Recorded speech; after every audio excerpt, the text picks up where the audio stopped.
Today and always, customer experience is the key to success. What differentiates your practice, the customer experience that you and your team deliver on a consistent basis. You can have all the technology that you want. You can spend as much money as you want on marketing, but if your customer experience management is not there, you're going to be in square one more time thinking, where did I go wrong and why am I not growing my practice to the fullest potential that it can grow? Hey, welcome everyone. I am so excited to have you here today. And I'm excited because we're going to be talking about something that may sound a little counterintuitive to you.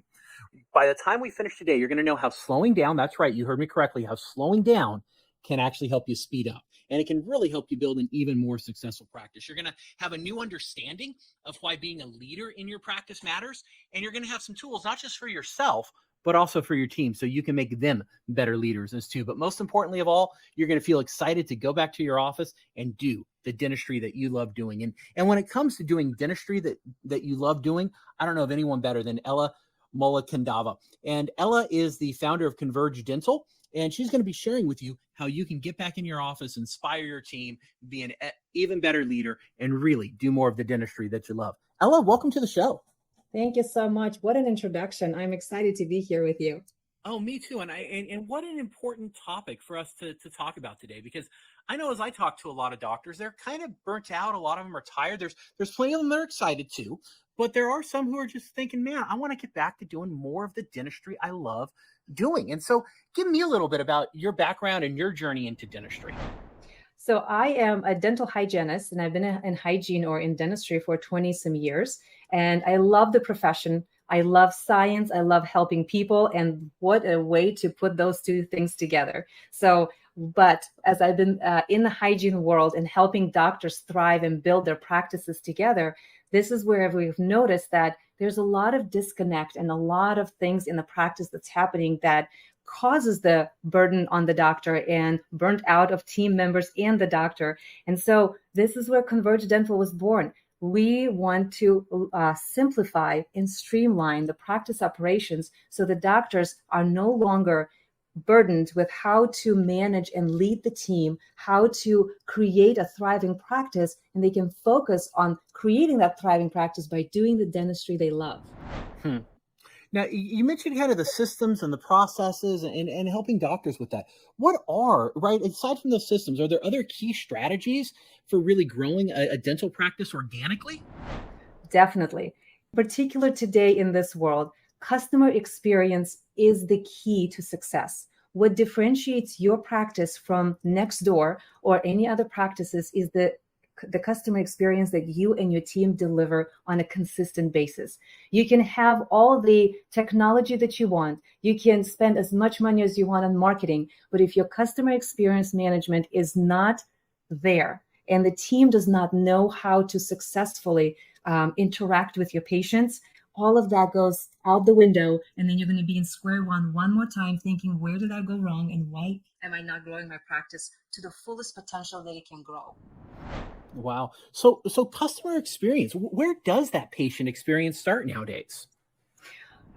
To be honest with you, everything starts with online and research. Customers today are very smart. The first place they go to is they go on your website. They look at reviews. They want to make sure that the choices they make are the best ones for themselves. They look at how the experiences were for other patients in your practice. What in particular did the patients enjoy in your practice? And that will connect them to their core values of what type of a practice they're looking for. For example, we had patients that come to my practice, for example, and say, I love the fact that you're a women-owned practice. It was a dentist was a woman and everybody else in the practice was a woman. So that was a personal preference.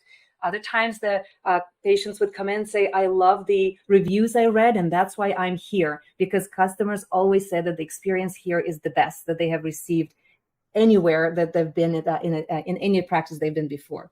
So we got to make sure that, number one, your online presence is there. Make sure that the website is current and it's modern and it relays the information of your vision for the practice and how you advocate for the patients you take care of take care of.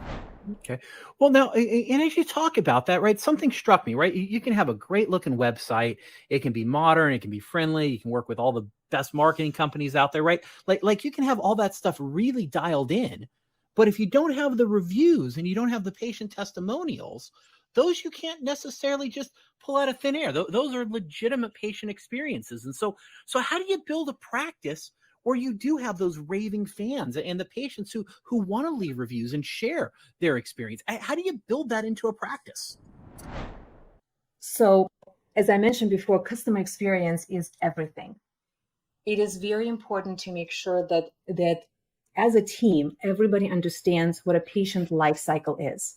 A patient life cycle is how the patient comes through your practice, from that initial point of interaction, the website, and then the phone call to the practice, and to creating those lifelong customers or patients. We call them brand ambassadors. Those patients that will go out there and they will talk about their experiences and invite all of their friends and families to your practice to organically grow your practice. So making sure that every team member understands the patient life cycle. We, for example, have our model practice. We offer, and with the dentists we work with, the model practice allows the doctors and the team to understand what are the 5 key touch points of patient life cycle. And then how do you optimize every interaction that you have with the patient, and every team member knows what the success with patient interaction looks like. How do you measure it? How does that process look like? And when do they know what success is? When you have those patients, to retain the patients when they come up to the front and seeing the receptionist before they leave the appointment, that's a perfect opportunity where they can always ask for a patient to write a review. Perfect opportunity for them to ask for a referral to see patients just like them in their practice. So there's strategies that a team can employ to make sure that they are sculpting this experience for the patients. And Ella, as I look at this, right, I see some of the different practice models that are out there, right? You call it the practice maturity model. And that first practice is chaos. Tell me a little bit about a practice in chaos. That, unfortunately, is what we see a lot of. Practicing chaos is when the doctor initially is so excited. They're excited that they're out of school. They're excited to start the practice and do the dentistry that they love doing. And they employ people, they get the team together. But unfortunately, that's the practice that does not have specific vision that the whole team is working towards. That's the practice that they do not have systems and processes in place to streamline day-to-day operations. And this is the practice where the doctor has to micromanage every team member. And at the end of the day, not just the team members, but that's the practice where the doctor says, I don't know if I can do another day of the same thing. So that really is the doctor who's in the practice, but not necessarily doing the dentistry they love, because there is so much chaos around them. Exactly. The focus, we want for the doctors to focus on what they love doing. We want the team members to thrive in the positions that they're in. And that's the reason why they want to do what they want to do. But you have to create that right environment to make sure that everybody is successful in their role, in their area of expertise. So the question is, how do you make that happen? Well, I would love to know how, right? How do you start moving from chaos to the next level, which is improving, right? How do we start getting an improving practice? So for the audience that are listening right now, I just want to explain, because you are seeing the model practice, the maturity model in front of you. The maturity model, think of it as stair steps. You have 1 through 4. The chaos is what we just described. So we sit down with doctors and identify what is the health of the practice right now. What's implemented and what's not. So once we identify whether practice is at level 1, chaos, or level 2, slightly improved, and how then do we get those practices to elevate to the next level of maturity? And we found that when you break down the steps of transformation into little bits, it is much more comprehensive for the doctor and the team to say, yes, this is doable. We can totally manage this. So the first step is, if, for example, the practice is in chaos, let's find out and implement what processes are already in place. And if they are the best practices or processes that should be there. And Then to elevate the practice to the next level, we implement our model practice. The model practice is, think of it as a business in a box where we have industry proven best practices that are predefined. So every team member knows what the process looks like. Every team member understands what success means in performing this particular process. And so when you implement those processes, the day-to-day operations is streamlined and the team starts working in more harmony than being chaotic. So when you and that's the improving practice, is really where you're starting to build some of those processes, some of those systems, and not just build the systems, but also engaging your team members so that they're doing it. Exactly. This is the opportunity. The next level is, how do you engage the team to be excited of taking or going through the journey of practice transformation, right? There's going to be team members like, oh, okay, I'm not sure if I want to be part of this, or those that are going to embrace it and say, yes, let's make this happen. So the first step is making sure that the doctor identifies what is the vision for the practice, what's the mission and the core values of the practice. Once that's identified, then we need to communicate that to the team so they can embrace it. And again, sometimes in those transformation journey, you will lose an employee or two because they do not see the core values, or they do not align with the values as the doctor does or the other team members. And that's okay, because that opens an opportunity for new team members to come in that will engage in what the team is trying to accomplish. So that's the step number one, is define your vision, mission, and the core values of the practice. The next step is to make sure that every team member understands what is their role, what's their responsibilities, and how do they measure the success of the role. So knowing the KPIs that you, the doctor, will be measuring their performance, that transparency needs to be there so team members understand what's expected of them. Only after that can you take them or inspire them to the next level of saying, okay, now that you know what the role is, how can we inspire you to do more, to become the leader in your area of expertise? Then the next level, you go even deeper and you say, to engage the team, you start to identify what type of team members do you have on your team. Really identifying their personalities, their desires, and their inspirations and motivations is what's going to help you motivate them to do better and to help you succeed the practice much further than you can do on your own. So there's a lot of personality tests that people can take. The downside of that is, once people take the personality test, the leaders, the doctors, don't know what to do with that information. How do you take that information and actually apply it to your team members or to your situation so you can allow each team member to thrive depending on their personality and their wants and their inspirations? Wow. I mean, it really is possible, but it sounds like there's a little bit of work to do between moving from chaos to best practices. There is, but that's why we take it in little steps. It's not, here you go, let's figure this out. In the next 2 months, we're going to make this happen. We take it one little step at a time. And that's why we call ourselves, or Converge Dental is transformational coaching company, not consulting company, but a coaching company. We take the journey with the doctor and the team. We want to make sure that what we teach and educate the team to do, they can take those tools and they can thrive without us being in the practice. Our journey is about 12 to 18 months, depending on the practice needs.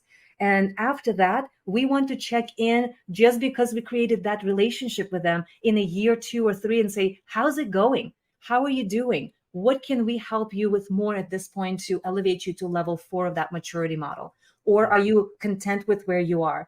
But our goal is to make sure that once we walk through the journey together, how can this team survive and thrive without us being in it? Oh, I love that. And you talked a bit about vision, and if we can talk a little bit about vision, I think that'd really serve everyone, because, creating a vision, that's something that gets tossed around all the time. And I know a lot of times it's become like this nebulous term. Oh, I need to have a vision of my practice and what it looks like. So what does a good, compelling vision look like? Like, how do you work with doctors to really craft what that future of their practice looks like? And how do you help draw that out of them so that they actually do have a real document that just doesn't sit on the shelf collecting dust, but is actually a living, breathing document to help inspire the team. Of course. That is the most important part. For example, right now I'm working with a practice that is going to open up in a couple of months. And as we're just having this discovery session with doctor, he's not quite there yet in identifying what the vision for the practice is. We always say when you're trying to get somewhere, start with end in mind. So for those doctors, even if you just open the practice, think at the point of your life when you're going to be ready to sell the practice. How would you want that practice to be? What value do you want us to sell the practice at? And then you can go backwards, right? And try to figure out, how do I achieve that vision? And it's okay if that particular vision right now seems extraordinary and unachievable, but believe me, it is. And when you partner with the right people to help guide you through that journey, it is possible, because all successful people have partners, meaning they have teams that support them, teams of experts that support them in their journey. So I know doctors sometimes they are apprehensive in getting coaching companies or partnering with coaching companies, but if you want true success and guidance, that's where it starts. Success starts with partnering with the right experts to get you there. Because let's be honest, as a doctor and CEO of your company, you have so many hats to fill. That means you have so many focus areas and not so much focus to do in each area. So if you can unload that burden and have somebody guide you and be your accountability partner, then you'll be able to stay on the path and achieve the vision that you will achieve. Now let's go a little bit. I'm going to take it back a little bit to your question. How do you even start with that vision, right? You start with the end in mind, but then you also think, to me, not as a comparison to a practice next door, but to me, what is a successful practice look like? Does that mean that I'm going to be a single doctor in my practice and two hygienists and one receptionist? Is that the small picture? Is that what I want? And if that sounds good to you, then go with that vision. And you never know, in so many years, you'll be like, you know what? I think I'm ready to change that vision and go even higher than that. And that's perfectly fine. But define what looks right and sounds right to you and with your personality. There are some dentists that love to the challenge of, competition. And their idea of a successful practice is being a $3 million or $5 million practice, and they run for it, and that's their personality. That's okay. I would suggest don't compare yourself to others. First, identify what's right for you and what success looks like to you. I hope all of you were just paying attention to that, because that's one of the most important things you can do is when you be comfortable with you and your goals, and you start building a practice for you and your patients and not to compete with the person next door. It changes the whole equation, because now it's your vision, not trying to build someone else's. So I am so grateful for you, Ella, and bringing that up, because it's really about your personal goals. It's not about your neighbor's goals or trying to keep up with someone else. So thank you for reminding us of that importance of setting goals that matter to you. That is the crucial point, for sure, that we always tell the doctor, because it's a human nature to compare ourselves. Mm-hmm. And when we are more aware of ourselves and saying, but what is right to me? What does success look like to me? And why am I doing it? Is it for personal reasons? Is it for family? What is the purpose of me even putting the effort in accomplishing this? When you identify your why, it will take you so much further than just grinding it out every day in and out. That's when you burn out really fast, and then you don't have any joy in what you do every day. Yeah, that purpose and passion will keep you going, but you got to tie it back to a why. And so, we've really been talking about, how you can grow your practice organically, how you can do more of the dentistry that you love, how you can become a better leader, how you can inspire your team to be a better leader. But we also want to talk a little bit about just that restorative side of dentistry, because you talk a lot about, building a restorative dental partnership. And so when you say about, when you talk about that restorative dental partnership, what does that mean? And what are you talking about? I love that question. So for all the doctors that are listening, or any clinical team that's listening out there, majority of the time when you hear restorative dental partner, To us in the dental field, it means a dental hygienist and a doctor working together, trying to co-diagnose treatment and present treatment and accept treatment. But in reality, when you truly look at the bigger picture of how do you create exceptional customer experience, it comes from a whole team being involved in that process. So when we talk about restorative dental partnerships, that's a team that places emphasis on creating trust-based relationships with patients, that acts as patient advocates and promote dentistry because they understand the practice vision, mission, and the core values. They're advocating for patient needs from the first point of interaction when the patient calls your office to becoming a lifelong patient and the brand ambassador for your practice. So every team member in the practice is a restorative dental partner. Because if you just imagine you and the hygienist are doing the education and you're presenting treatment, but if your systems are broken and the front office receptionist does not do a good job with the interaction with that patient and scheduling the next step or presenting treatment plan, you just lost the patient from scheduling that treatment plan. The revenue potential is now on the negative, right? So that's why it's important to understand restorative dental partnership. It's cultivating and inspiring the whole team to be on the same page. Wow. So it's not just the doctor and the hygienist. It really is bringing the whole team together so that everyone understands what's going on. Exactly. So walk me through a little bit of that and walk me through maybe some practices that you've worked with and how you've helped them implement this and give me a success story that you've seen. Of course. I'm going to share with you one thing that with one of our practices right now, we also work with the marketing firm that they work with because it's a collaborative relationship. In order for a practice to be successful, a doctor should not just reach out to marketing firm and say, "I need more marketing. Here's more money. Do the marketing. I need new patients." Well, if you are partnering with the right marketing firm, the first thing they should ask is, how are your systems and processes in the practice? Is the team trained to make sure that those new patients that will be calling, that we will generate to call you, are they able to welcome them into the practice through the phone with that beautiful smile that they have? Is it a welcoming environment through the phone that they can portray to that patient, that the potential patient that's calling, and then scheduling them to come into your practice? So first step is, number one, as I mentioned earlier, make sure that everybody understands what is a patient life cycle. What does that mean, that how the patient enters through your practice? The second step is leveraging the model practice and understanding the 5 key touch points of a patient life cycle, right? That intake is the first step. What does that interaction of picking up the phone and portraying your energy through that phone, saying, "Good morning. Thank you for calling our office. We're so excited that you called us. How can I help you?" Right? Through the phone, the patient does not have to see you, but the tone of voice makes a huge difference. So training your team on the phone etiquette and the soft skills makes a huge difference in making sure that the patient is attracted to come to your practice and stay there.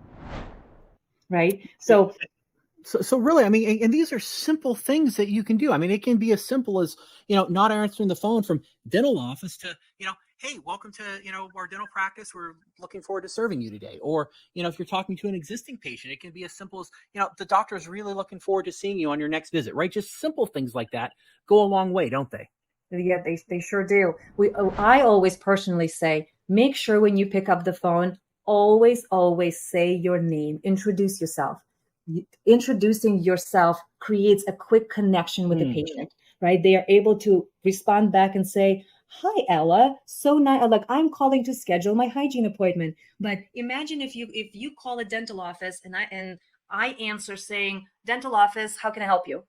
There is no point of connection to the other person. They cannot say, they kind of, to be honest with you, the person on the other line is a little bit lost because they don't know how to connect without that name. So make sure when you pick up the phone, you answer with a smile and you do present your name as well. So there is a connection. For patients that call their existing patients, make sure that you show them through the phone, or they can hear that you recognize who you're talking to. Right? The worst thing is when you call, you've been coming to the practice for so many years and the front office receptionist cannot identify who she's talking to. She's talking to you like you're a new person. So that welcoming and softness makes a huge difference on what patients will do as the next step. Do they come into the practice? Do they keep their appointment, or do they just find somewhere else because the experience is just not there? Yeah, no, it's so true. And right, a point of a personal confession. A couple of years ago, I was in a practice. It wasn't a dental practice. It was for a medical appointment, and I was there, a couple minutes early, and I waited half an hour before anyone even talked to me. Right, I checked into the front desk, and after half an hour, I just got up and left. I said, if they don't even have the time and they don't care enough about me to say, "Hey, I'm sorry, we're running behind. Here's what's going on," I'm like, they don't care about me. I don't want to be part of that practice. And Exactly. but right, and we as humans, we understand, right? If they would have just come out and said, "Hey, we're so sorry, we're running behind," I would have been like, "Okay, cool. They care enough to let me know."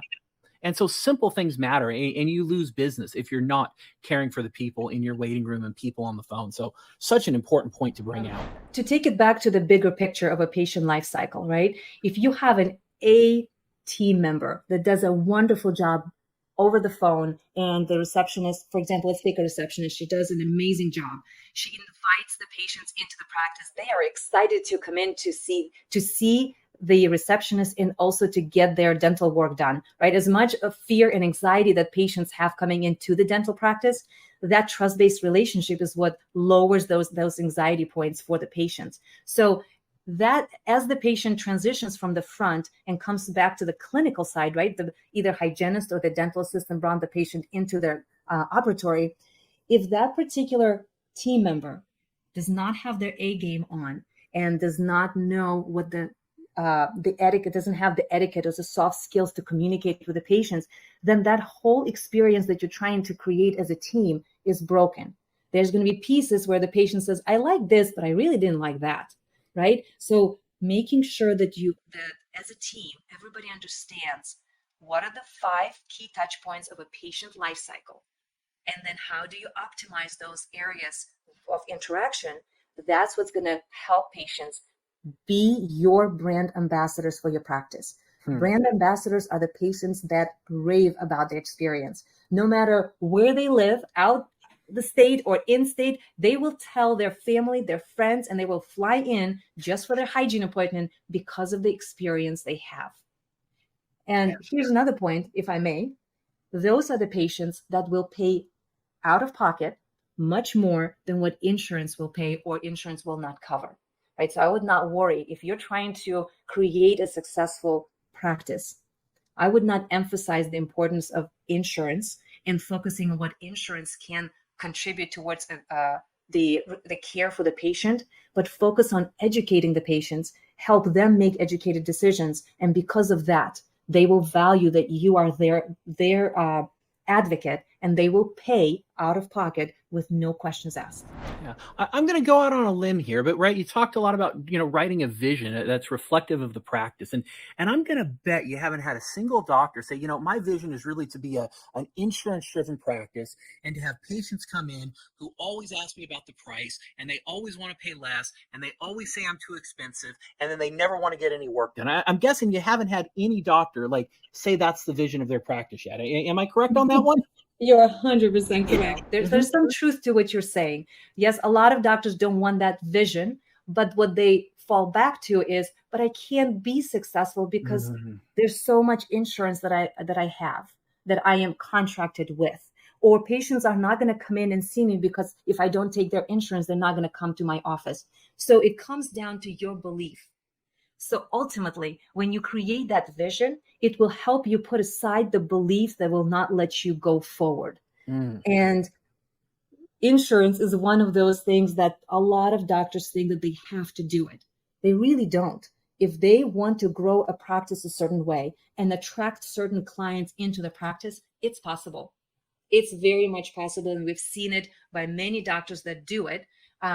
But if insurance needs to be part of your practice and the growth, that's okay too. It's just the ability to choose which insurance you want to be contracted with, and also educating patients beyond their insurance coverage, because a lot of patients will opt out of insurance covering a certain procedure and say, I'm okay paying cash because I'm getting the best treatment here by this particular doctor.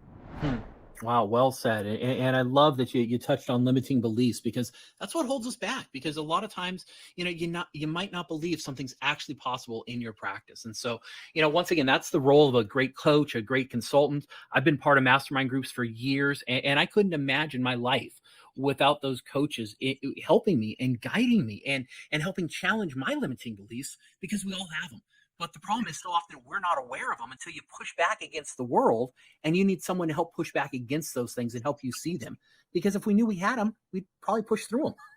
Exactly, Yeah. exactly. That's why having the right coaching company or firm with you, those are the firms or the people that will be your accountability partners that will inspire you. If you partner with the right coaching company, they are your inspiration. They're not just dumping things on you to do.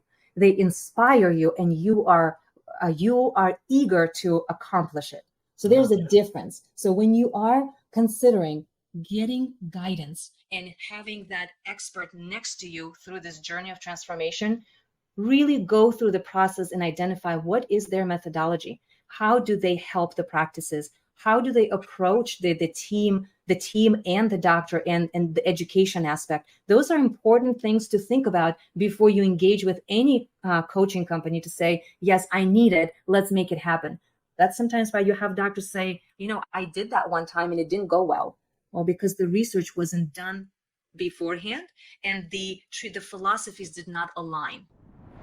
Yeah. Are there some key questions, right? If a doctor is thinking about, engaging a consultant and a coach or someone to help them with their practice, and they're interviewing 2 or 3 people, are there some key questions the doctor should be asking those professionals? The important part is, number one, understand the experience that the firm or has, right? And see what kind of practices have they helped, bigger practices, smaller practices, and identify, does that match where you are? And to be honest with you, sometimes it's more about sitting in across each other and having a conversation. As human beings, do you click? If you're gonna ask someone to be your girlfriend or a boyfriend, do you click together to walk this journey together?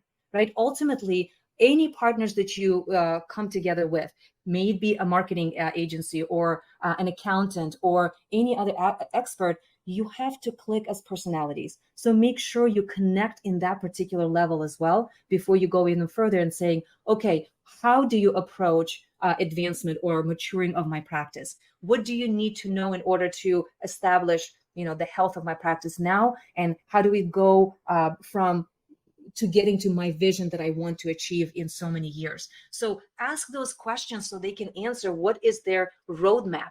What are the processes that they initiate to help you guide there? And the time frame, how fast or how slow do they do that?